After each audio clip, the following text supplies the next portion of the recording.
coming home. I've been gone. Out of all of the founding fathers of black commerce in Columbus, Mississippi, Robert Gleed has to be the most interesting. The brother escaped from slavery in Virginia at the age of 17. Instead of fleeing north, he decided to move further south into the heart of slavery because his sweetheart had been sold into Mississippi. In 1848, Robert Gleed showed up hungry, tired, and destitute on the streets of Columbus. Being a slave and having no master, he drew attention from the whites that lived in the area. After finding out that Gleed had no master and that he was a runaway, under the Mississippi law for fugitive slaves, he was sold to a master in Columbus, Mississippi, where he resided until freed after the Civil War. I'm coming home. I've been gone too long, yeah.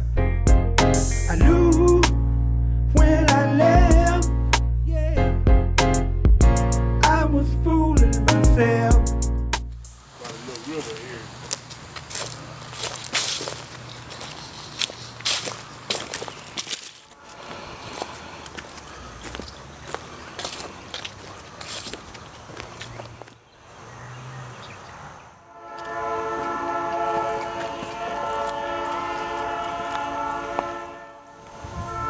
Our story starts on the bank of the Tombigbee River. Like most societies at that time, having access to a river meant the difference between life and death for small communities that didn't have a lot of roads. Goods could be shipped from this area, cotton, corn, and other crops, downriver to Mobile, Alabama, where they could be loaded on the larger ships and then moved abroad. In turn, slaves and other goods were brought up the Tombigbee River to be sold at local markets. In fact, if your family has been in this area for more than 5 generations, chances are you have an enslaved ancestor that came in on the Tombigbee. Coming home. I've been gone too long, yeah.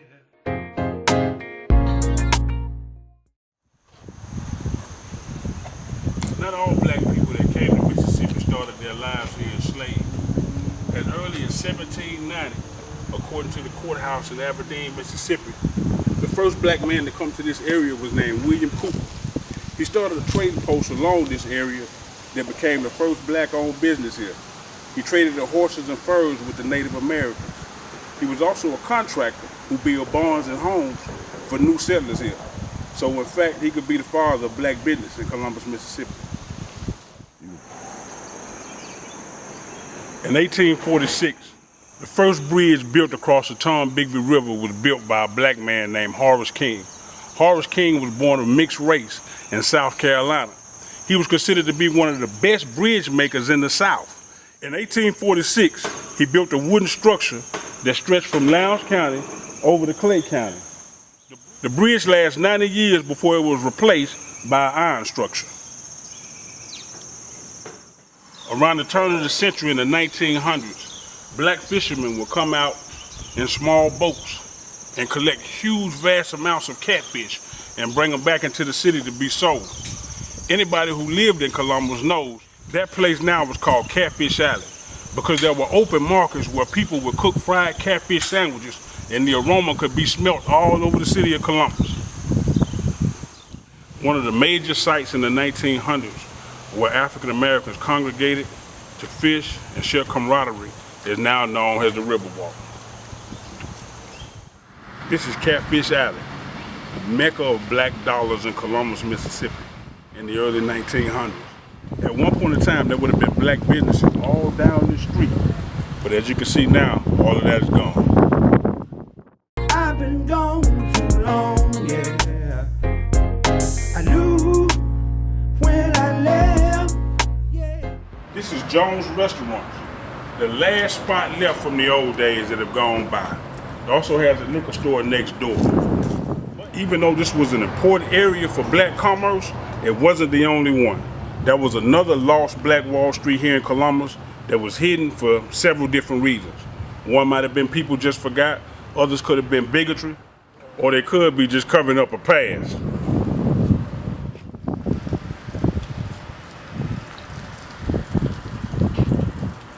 Well, at least they did put a monument up. We're on 5th Street and 2nd Ave in Columbus, Mississippi.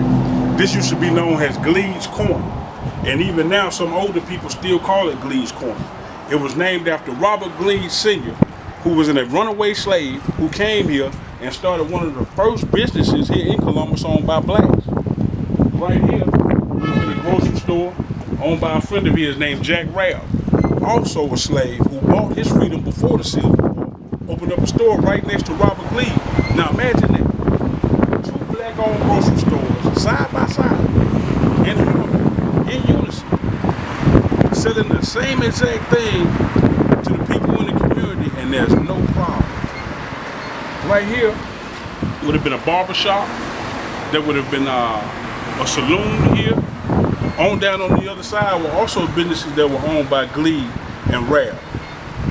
All of this took place around 1875, during Reconstruction after the Civil War. But they end up losing it all when a terrible incident happened one night on the eve of the sheriff elections for Lowndes County. Right here, where Glee's store would have been, people were having a parade. And they were having a parade because they knew the next day Glee would be voted in as sheriff. The vote was tremendously black. At that time, there were about 338,000 black people that were voting Republican, and about a little bit over 1,000 whites that were voting Democrat. So that night, in order to intimidate the black voters, white residents came up here, carrying torches and guns and pitchforks of the sort, and they decided to intimidate the black voters by opening fire right here in this area. In fact, one of the people that got killed died right here in front of Glee's grocery store. 4 people were killed and 3 were shot. But there's no monument here. There's no sign here. Let's go a little further.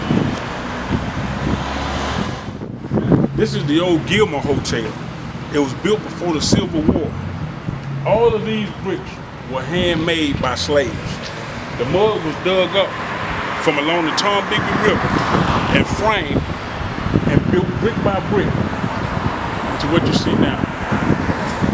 So much of Columbus has been built by black people that we know nothing about. Now, after Robert Glee was ran out of town in 1875, all of his assets have been liquidated. They sold 295 acres of his land for $115 on a debt that somebody claimed that he owed them. His house was sold for $11. In this day and time, that probably would have equaled up to about $200. After the building was saved, this became the first black bank in Columbus, Mississippi, penny savers.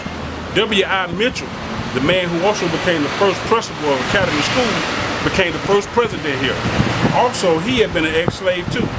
So that just goes to show what men could do in the worst of circumstances. So why we can't do it today? White citizens in the town were determined to torch every black business in the area. Robert Glee knew that his time was up. Had it not been for a white man who befriended him and hid him in a well, he probably would have been lynched on the spot. After escaping to Texas, he stayed there until his death in 1916 when he was brought back to Columbus to be laid to rest.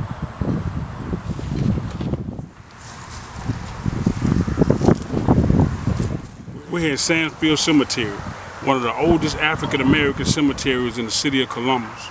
On July 17, 1854, this land was bought from a plantation owner for the specific purpose of being a graveyard for black people. An ordinance was passed that said that any black person who died in Columbus had to be buried here.